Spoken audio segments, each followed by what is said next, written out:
Hello everyone, welcome to Anubha study facts. आज हम बात कर रहे हैं 26 फरवरी 2019 को जो आपका पेपर हुआ था 2:30 बजे वाली शिफ्ट में। इससे पहले हमने सुबह वाली शिफ्ट का पेपर डिस्कस किया था। अगर आप लोगों ने नहीं देखा है तो आप लोग सेशन देख सकते हैं। अगर आप लोग टेस्ट सीरीज परचेस करना चाहते हैं, टेस्ट लगाना चाहते हैं, तो आप परीक्षा ऐप डाउनलोड कर सकते हैं। एक इसमें फ्री डेमो टेस्ट है, आप पहले उसको लगा कर देखिए। अगर आपको ठीक लगता है तो 50% डिस्काउंट के साथ ANUBHA50 कूपन कोड आप जैसे यूज करेंगे आपको 50% डिस्काउंट मिल जाएगा, तो आप उस चीज को अवेल कर सकते हैं। आज का सेशन हम शुरू करते हैं।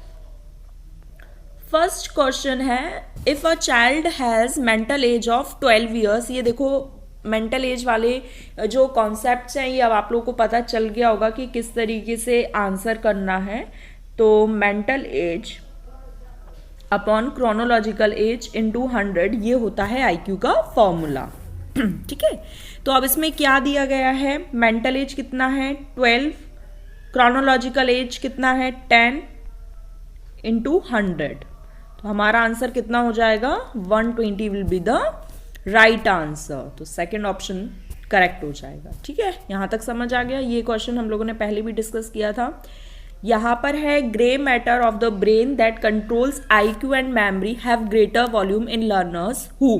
अब क्या चीज, जो पर्याप्त नींद लेंगे, स्वस्थ आहार लेंगे, तनाव से बचेंगे या फिर नियमित रूप से व्यायाम करेंगे। चारों ऑप्शन बिल्कुल सही है, लेकिन यहाँ पर एक्सरसाइज को ज्यादा इंपॉर्टेंस दी जाती है। वैसे भी आप सभी को पता होगा एक्सरसाइज हेल्थ के लिए कितनी इंपॉर्टेंट है, तो एक्सरसाइज यहाँ पर बिल्कुल सही आंसर हो जाएगा। और MPPV की तरफ से इसी को सही आंसर माना गया है। देखो MP टेट में क्या होता है, बहुत ही अलग, मतलब सारी स्टेट से ही हटके क्वेश्चंस आते हैं। चाहे यूपी टेट हो, चाहे रीट हो, चाहे आपका हरियाणा टेट हो, कहीं के भी टेट हो, आप MP टेट के क्वेश्चन देखोगे बड़े हटके ही हैं। जहां पर या तो बिल्कुल ही क्वेश्चन गलत होगा, या जब बिल्कुल क्वेश्चन सही है तो चारों ऑप्शन ही उसके बिल्कुल सही होंगे। लेकिन फिर भी अब भाई चूंकि MP का पेपर देना है तो हम थोड़ा सा इसी तरीके से तैयारी करें कि जिस क्वेश्चन को इन्होंने सही माना है, जिस आंसर को इन्होंने आंसर की में दिया है, तो वही हम मानकर चलेंगे और इसी हिसाब से अपना आगे का जो प्रोसीजर है वो रखेंगे। चलिए नेक्स्ट क्वेश्चन पर बढ़ जाते हैं। नेक्स्ट क्वेश्चन क्या कहता है, the one who is more open accommodating, मतलब बच्चा कैसा है, मिलनसार। बस यहां से आप चीजें समझ सकते हैं। मिलनसार है मतलब कैसा है, वो एक्सट्रोवर्ट है। अब आप लोग मुझे लाइव चैट में बताएंगे कि एक्सट्रोवर्ट और इंट्रोवर्ट ये दो तरह के टाइप्स किसने बताए हैं। चलिए नेक्स्ट क्वेश्चन पर बढ़ जाते हैं। Obsessive compulsive disorder. ये ऑब्सेसिव कंपल्सिव डिसऑर्डर क्या होता है, इसमें क्या है, व्यक्ति को एक ही चीज काम करने की धुन टाइप लग जाती है। जैसे हैंड वॉश करना, तो बार बार उसे हैंड वॉश करने में लगेगा। वो किसी भी चीज को टच करेगा, चाहे चेयर हो, चाहे कुछ भी चीज हो, गेट हो, कुछ भी हो, तो वो हर चीज में उसे ये लगेगा हाथ धोना है, हाथ धोना है। तो ऑब्सेसिव कंपल्सिव कहीं ना कहीं क्या है, उसके माइंड में वो चीज चल रही है कि ऐसा करना है, ऐसा करना है। माइंड से रिलेटेड क्या है, कॉग्निटिव बिहेवियर थ्योरी। तो क्या होगा, cognitive behaviour theory, A option बिल्कुल सही हो जाएगा। ध्यान रखना OCD का फुल फॉर्म भी पूछा गया है, तो पता होना चाहिए। नहीं पता है तो आप लोग ना नोट कर लीजिए, ऑब्सेसिव कंपल्सिव डिसऑर्डर। ठीक है, चलिए नेक्स्ट क्वेश्चन की तरफ बढ़ जाते हैं। Which is the second step in the problem solving method. समस्या समाधान विधि में दूसरा चरण क्या है। अब ये देखो, इसमें सबसे पहले क्या चीज है, formulation of hypothesis, testing hypothesis, recognition and definition of the problem and conclusion. Conclusion last में होगा। टेस्टिंग हाइपोथेसिस कब होगा, जब हम हाइपोथेसिस को बनाएंगे और सबसे पहले रिकॉग्नाइज करेंगे उस प्रॉब्लम को। तो पहला ये हो गया अकॉर्डिंग टू दिस ऑप्शंस अगर हम हिट करें। फिर जैसे हम लोगों ने प्रॉब्लम देखा, उसको डिफाइन करा, तो एक हाइपोथेसिस मतलब एक कल्पना होती है, परिकल्पना का। फिर टेस्टिंग हाइपोथेसिस और फिर कंक्लूजन। चूंकि हमसे सेकंड स्टेप पूछा गया तो formation hypothesis will be the right answer. चलिए नेक्स्ट क्वेश्चन की तरफ बढ़ जाते हैं। What type of our memory stores event that happened in our life. इसको मैंने एक ट्रिक से याद रखवाया था, किसी प्रीवियस ईयर सेशन में भी ये क्वेश्चन आया था, तब मैंने बोला था प्रीवियस ईयर की जो भी चीजें होती हैं लाइफ के जो पास्ट में जो भी हुआ वो एक एपिसोड के रूप में होता है। एपिसोड्स होते हैं ना, जैसे टीवी सीरियल्स में एपिसोड्स, मतलब ये इतने एपिसोड्स हो गए, तो जो पास्ट की एक्टिविटीज है या जो पास्ट में जो भी चीजें हुई वो किस मेमोरी में स्टोर होंगी? एपिसोडिक मेमोरी में। आई होप आप लोगों को अब इससे याद रहेगा कि जो भी लाइफ में हुआ है, इवेंट्स घटित हो चुकी हैं, जो भी घटना है वो किस में रहेंगी? एपिसोडिक मेमोरी में। और मैथ्स वाली कौन सी मेमोरी में रहते हैं? मैथ्स के सम वगैरह ये भी मैंने बताया था। तो चलिए आप लोग लाइव चैट में बताइए।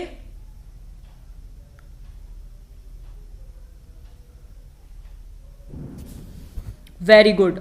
बस ऐसे ही आप लोग रिवाइज करते रहिए, चीजों को समझते रहिए। What is the first stage of moral development? अब देखो इतना इजी क्वेश्चन है, मतलब कभी कभी तो इतना सरल कर देते हैं, कभी पता नहीं क्या कर देते हैं, लेकिन देखो कंफ्यूज नहीं होना। इसमें क्या है, प्री दे दिया और इसमें एकदम पैरी दे दिया, तो हो सकता कभी कंफ्यूजन हो जाए। क्या होता है एग्जाम में, एक तो जो एंजाइटी होती है ना, तो उस टाइम पे सही ऑप्शंस दिखने ही बंद हो जाते हैं, पता नहीं क्या हो जाता है। तो ये चीजें थोड़ा सा आप लोग बैलेंस बनाकर चलो। जितने ज्यादा टेस्ट पेपर लगा सकते हो, FLT लगाओ, उससे क्या है एक पूरा आप लोग को पेपर जैसा फील आएगा कि हाँ अब आपको एंजाइटी से बचना है, क्योंकि अब एक वीक रह गया है। तो एक वीक में कोशिश करनी है कि ये जो जितने भी प्रेशर है, एंजाइटी है, ये सब धीरे धीरे कम हो जाए, एग्जाम तक आते आते बिल्कुल चली जाए, बढ़नी नहीं चाहिए बल्कि कम हो जाए। तो प्री कन्वेंशनल बिल्कुल सही हो जाएगा। कितने लेवल और कितनी स्टेजेस हैं आप लोग मुझे लाइव चैट में बताइए। फिर क्या है, what is the term Freud use to describe his theory of the structure of the mind? तो किससे इन्होंने तुलना करी थी? आइसबर्ग से। अब आप लोग लाइव चैट में बताएं। मैंने फ्रॉइड की थ्योरी एज डिटेल नहीं करवाई, लेकिन प्रीवियस ईयर क्वेश्चन करवाया था, तब मैंने बताया था कि कॉन्शियस और अनकॉन्शियस माइंड कितना कितना रहता है। जैसे आइसबर्ग है पूरा 10, तो वो कॉन्शियस और अनकॉन्शियस आप लोग मुझे लाइव चैट में बताएं। फिर है what social motive is characterised by need to control and influence other? अब आप किसी को कंट्रोल करना चाहते हो तो ये तो आपको पावर की जरूरत होगी। अचीवमेंट मतलब आप जब कुछ चीजें अचीव कर लेते हो। एफिलिएशन मतलब जब आप संबंध निर्माण करते हो, ठीक है। और पर्पस तो उद्देश्य पता ही, तो शक्ति, power is the right answer. Next है देखो पेरेंटिंग स्टाइल पर मैंने शॉर्ट्स होते हैं ना, उसमें मैंने आपको पेरेंटिंग स्टाइल बहुत, मतलब 1 मिनट का शॉर्ट था, उसमें मैंने आपको चारों तरह के पेरेंटिंग स्टाइल बताए थे। तो सबसे पहले आप लोग लाइव चैट में चारों तरह के पेरेंटिंग स्टाइल के नाम बताइए, यहां बिना देखे, इस क्वेश्चन को बिना देखे चारों तरह के पेरेंटिंग स्टाइल के नाम बताइए। अब सबसे बेस्ट कौन सा टाइप होता है पेरेंटिंग स्टाइल का, ये भी आप लोग बताइए, क्योंकि ये मैंने शॉर्ट्स के फॉर्म में आप लोगों से डिस्कस कर चुकी हूं। तो अब यहाँ पर क्वेश्चन क्या है, वे माता पिता जो बच्चे को दंडित करने में विश्वास रखते हैं वो कैसे होते हैं? ऑथोरिटेरियन, जो केवल कंट्रोल ही कंट्रोल करते हैं, केयर नहीं करते हैं।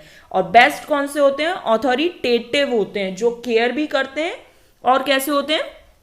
कंट्रोल भी करते हैं। अनइन्वॉल्व, ना केयर है ना कंट्रोल है। परमिसिव, कंट्रोल नहीं है, केवल केयर ही केयर है, मतलब यहाँ पर केवल प्यार ही प्यार दिखा रहे हैं बच्चे को, लव दिखा रहे हैं, बाद बाकी उससे कोई मतलब नहीं कि बच्चे पर थोड़ा बहुत भी कंट्रोल करना है या नहीं। और ऑथोरिटेरियन, केवल दंड ही दंड दे रहे हैं। आई होप यहाँ पे मैंने एक बार आप लोग को और शॉर्ट में बता दिया कि आप लोग को भाई अगर कोई भी कंफ्यूजन रहता है तो अब नहीं रहना चाहिए। आई होप यहाँ तक क्लियर हो गया होगा।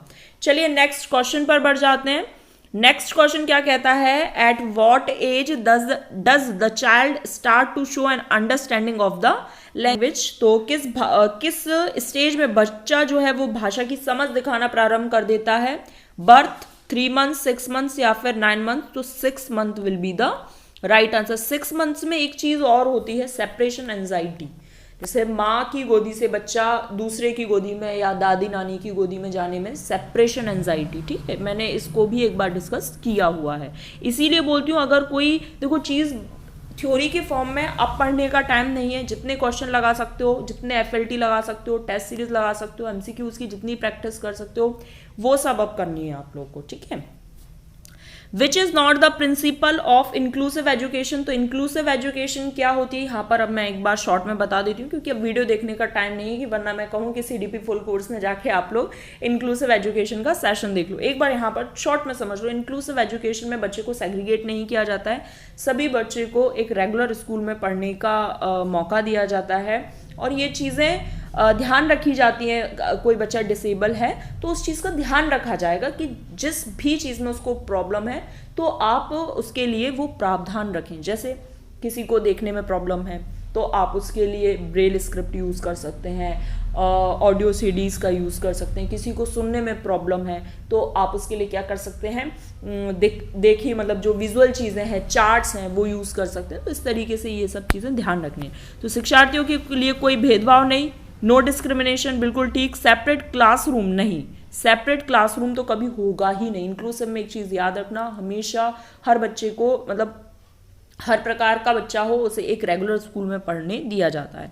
इक्वल एजुकेशनल अपॉर्चुनिटीज, बिल्कुल ठीक। कैटरिंग नीड्स, नीड को कैटर किया जाता है सभी बच्चे की, बिल्कुल ठीक। लेकिन हमसे क्या पूछा गया था, नहीं पूछा गया तो सेपरेशन ये गलत बात है, इंक्लूसिव एजुकेशन का भाग नहीं है। चलिए नेक्स्ट क्वेश्चन पर बढ़ जाते हैं। Which of the following is not a factor that will protect a child against stress. क्या दिया है, विच ऑफ द कौन सा कारक नहीं है। देखो फैमिली, बिल्कुल सही बात है, फैमिली में बच्चा अपनी प्रॉब्लम को शेयर कर सकता है, इंटेलिजेंस से वो चीज़ें उभर सकती हैं, पीयर रिलेशनशिप अच्छे होंगे तो अच्छी बात है। लेकिन ऑथोरिटेरियन, अभी हमने पढ़ा, जो दंड देते हैं, ये निगेटिव आंसर हो गया, मतलब निगेटिव बात हो गई। ऑथोरिटेटिव बेस्ट पेरेंट्स की कैटेगरीज में या बेस्ट पेरेंटिंग स्टाइल की कैटेगरी में आते हैं। Authoritarian parenting style will be the right answer. चलिए नेक्स्ट क्वेश्चन की तरफ बढ़ जाते हैं। ये देखिए, एक 12 साल का बच्चा है, वो ये समझता है कि एक मेज का वजन वही रहेगा चाहे दाई ओर हो, उल्टी हो, कैसी भी हो, मतलब वो चीज़ें समझने लगा है। मतलब उसमें क्या है, कंजर्वेशन का गुण आ गया है। कंजर्वेशन का गुण किस स्टेज में आ जाता है, कितने वर्ष में आ जाता है, और ये किसने ये टर्म यूज किया, किसकी थ्योरी में, ये तीनों क्वेश्चन आप लोग मुझे लाइव चैट में इसका आंसर कीजिए। अकॉर्डिंग टू साइकोसेक्सुअल थ्योरी किसके द्वारा दी गई, सबसे पहले आप लोग मुझे इसका आंसर दीजिए। Fixation to which of the following stages result in dependency.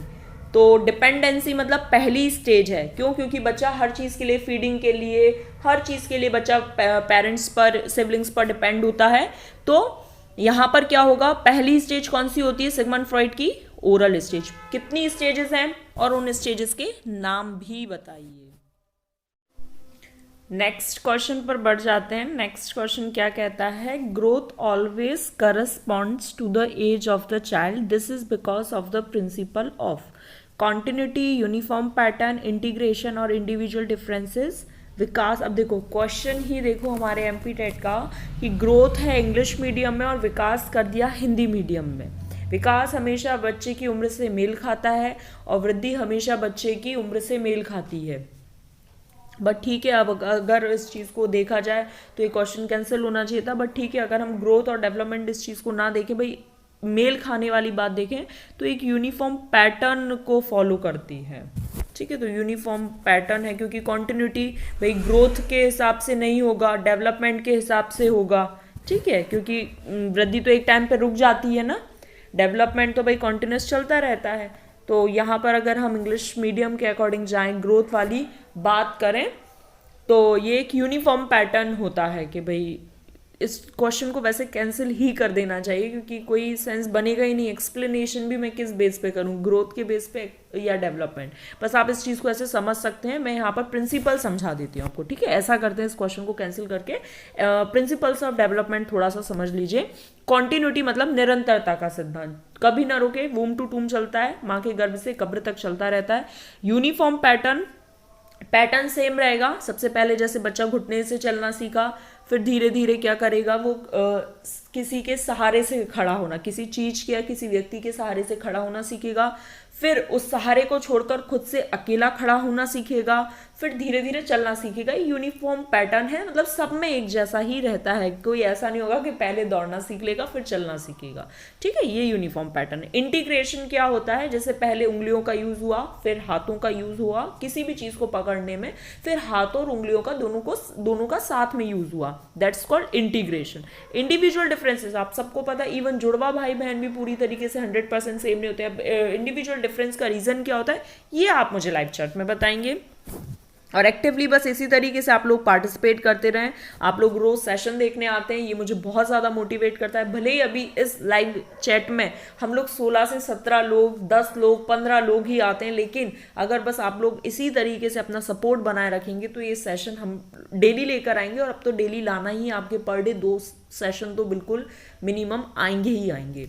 चलिए नेक्स्ट है, which of these is the best way to improve problem solving skill in primary school children. Solving mathematical problem, केवल mathematical problem को solve कराने से तो कुछ नहीं होगा। Find solutions to problem that they face in their daily life. बिल्कुल ठीक बात है कि जो वो डेली लाइफ में चीज़ें प्रॉब्लम फेस कर रहे हैं उनको, लेकिन ये पूछा गया है what is the best way to improve, find solutions to problem. ठीक है, चलिए और देखते हैं। Talk about the problems to peers in the class and the teachers, ये भी अच्छा है। फिर है apply steps of design thinking process and engage with community around, ये और भी अच्छा है। आप स्टेप बाय स्टेप उस चीज को, थिंकिंग प्रोसेस को डिजाइन करें और फिर बात करें। तो fourth option will be the right answer. देखो अब इस तरीके से हमें एक एक ऑप्शन को पढ़ना है और फिर उस चीज को देखना है कि ये ठीक है, ये और ठीक है, लेकिन ये सबसे बेस्ट है ना। Fourth option will be the right answer. चलिए नेक्स्ट क्वेश्चन की तरफ बढ़ जाते हैं। Dash believe that personality, personality की बात आ गई। Personality develops through a series of stages. अब स्टेजेस में किस किसने बात नहीं कही, तो एल्बर्ट बेंड्यूरा, ये कैंसिल हो गए, और बायगॉत्स्की कैंसिल हो गए। अब हमारे पास 2 ऑप्शन बचे, ये देखो ये 2 ऑप्शन कैंसिल हो गए। अब पर्सनैलिटी के बारे में किसने बात कही, सिगमंड फ्रॉइड ने, तो third will be the right answer. कुछ आप इस तरीके से भी, जैसे कोई क्वेश्चन नहीं आ रहा है कभी, तो आप इस तरीके से भी आंसर सर्च कर सकते हैं, ढूंढ, मतलब सर्च क्या कर सकते हैं, मतलब आप अपने मन से उस क्वेश्चन का आंसर ढूंढ सकते हैं। The term normative development indicates, ये बिल्कुल फैक्चुअल है, ये विशिष्ट गुण की तरफ जाता है, तो fourth will be the right answer. Next है कि when environmental influences coupled with cognitive factors are responsible for learning, such a learning is known as. अब यहां पर क्या दे दिया, एनवायरमेंट इन्फ्लुएंस दे दिया, तो ये सोशल लर्निंग से रिलेटेड हो जाएगा। ध्यान रखना, कुछ कुछ वर्ड्स ऐसे दिए होते हैं कि उन वर्ड्स को कैच करके हम फटाक से आंसर की तरफ जा सकते हैं। नेक्स्ट क्वेश्चन क्या कहता है, as a future teacher you will need to understand. आप उन बच्चों की जो डाइवर्सिटी है उसको समझेंगे, तो अंडरस्टैंड बिल्कुल सही हो जाएगा। नेक्स्ट क्वेश्चन की तरफ बढ़ जाते हैं। Which of the following is not example of critical, improvising, classifying, tracking या फिर डिस्क्राइबिंग। तो डिस्क्राइबिंग भी ठीक है, लेकिन तत्काल तैयार करना, यहाँ पर क्रिटिकल थिंकिंग थोड़ी ना यूज होगी। आप चीज़ों को क्लासीफाई करेंगे, यहाँ हो जाएगी ट्रैकिंग में, लक्ष्य निर्माण में, व्याख्यान में, लेकिन जो चीज़ आप हाल ही तैयार कर रहे हैं उसमें क्रिटिकल थिंकिंग नहीं लगेगी, तो improvising is the right answer. चलिए नेक्स्ट क्वेश्चन पर बढ़ जाते हैं। When children recognise that each individual is aware of other persons thought and feeling, जब बच्चे ये पहचानते कि प्रत्येक व्यक्ति दूसरे लोगों के विचारों और भावनाओं से अवगत है, जब बच्चे ही ये पहचान रहे हैं, मतलब वो कहीं ना कहीं अपना सेल्फ रिफ्लेक्शन कर रहे हैं। ये देखो इस क्वेश्चन में थोड़ा सा घुमाया है, आप समझो। When children recognise that each individual is aware, हर एक व्यक्ति अवेयर है किससे, of the other persons thought, दूसरे व्यक्ति के थॉट और फीलिंग से, तो वो क्या कहा जाएगा, वो ये कहा जाएगा कि वो बच्चा सेल्फ रिफ्लेक्ट करके ये सब चीजों को समझ रहा है।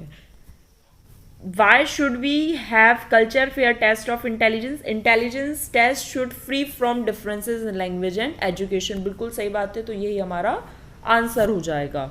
Intelligence is culture dependent, cultural understanding is a part of intelligence, तो ये कुछ तो नहीं आ रहा है। नेक्स्ट क्वेश्चन क्या कहता है, what is the following determines the impact of failure in school performance. आवंटित समय उस कार्य से अधिक है जो वास्तव में कार्य को पूरा करने के लिए आवश्यक है। The pattern in setting of task, the challenge what the children asked to do which is not engaging और रेलेवेंट। चुनौती, बच्चों से जो करने के लिए कहा गया वो अप्रासंगिक है। बिल्कुल ठीक बात है, इसलिए वो बच्चा वहां पर फेल हो गया।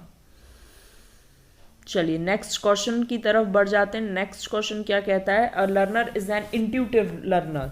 यदि एक शिक्षार्थी सहज ज्ञान युक्त है तो वो कैसा होगा। The the big picture, see how everything connects, बिल्कुल ठीक. They pay attention to concrete facts, they focus on reality of how things are, they like to describe things in a specific or literal way. वो एक बड़ी चीज को देखेंगे और वो ये देखेंगे कि ये सब चीजें कैसे कनेक्ट हैं. तो first will be the right answer. फिर है which famous professor proposed that children move from a position of egocentric to sociocentric because of social interaction. Social interaction की बात किसने की? लेव वाइगोत्स्की ने की है. तो यही आंसर हो जाएगा. चूंकि इसमें जीन पियाजे दिया है तो आप लोग लाइव चैट में बताएं कि आपके अकॉर्डिंग क्या होना चाहिए. मेरे अकॉर्डिंग मुझे ये लगता है कि वाइगोत्स्की होना चाहिए, बट अगर आपको और कुछ लगता है तो आप मुझे लाइव चैट में बता सकते हैं.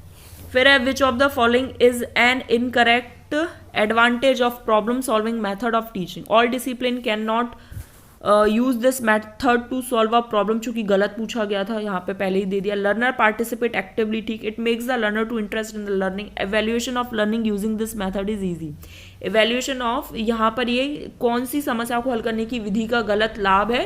evaluation of learning using the method is easy. ये कुछ बात नहीं होती. तो fourth option will be the correct. अब चूंकि यहाँ पे ये कैंसिल है तो इस चीज़ को क्या ही कह सकते हैं.